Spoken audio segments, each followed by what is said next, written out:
Dhugumaan harka keenya uummattee namummaa koo hundumaa dagattee na irraanfattee kan jiruuf jaalalaan si dhaadadhu sabni na koo uummattee dhaadadhu yeroo malee si akka keetii waan qoddatu na waliin jiru tooti akka namee maalumaaf murteessitee sablifteetu nama gadan na gootee.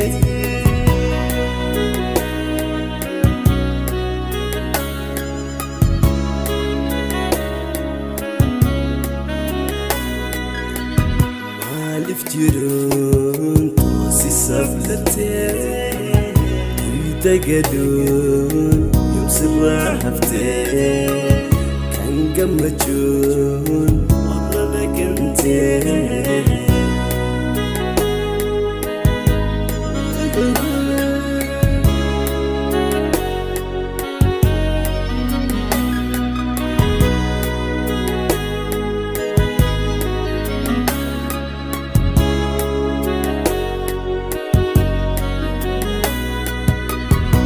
Waan hedduu anjabeetis kurtamu koyitaa jira badhaanaafis yoomu siifin himu hin jaalatin lugaamaan na harkisu duraan haftee jiru toboreessu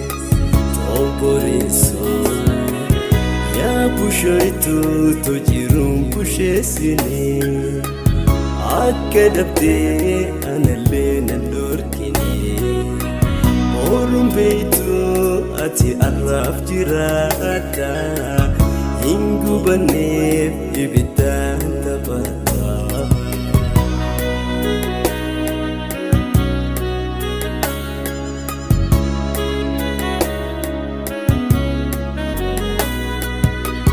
Si fakkaatee hundi siin alan taane jireenyi koo siin alan mul'anne haadha irbuu jaalalaatti na keessee kan guchi kee onnee toomadeesse akka madaa kulkulaa'u keesse eega onneen todhiite meetti dhiisiis ni mul'ata bal'ugaan hangam turu ammeenyi kee arraaf meesin jijjiiru.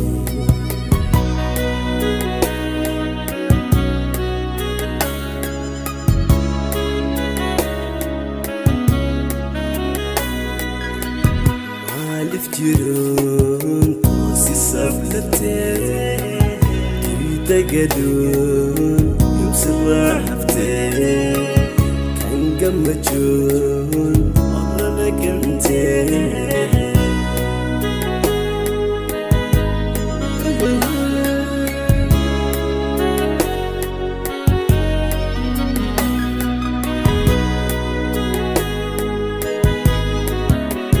Yeroo malee si akka keetii waan qoddatu na waliin jiru tooti akka namee maalumaaf murteessitee sablifteetu nama gadan na goota.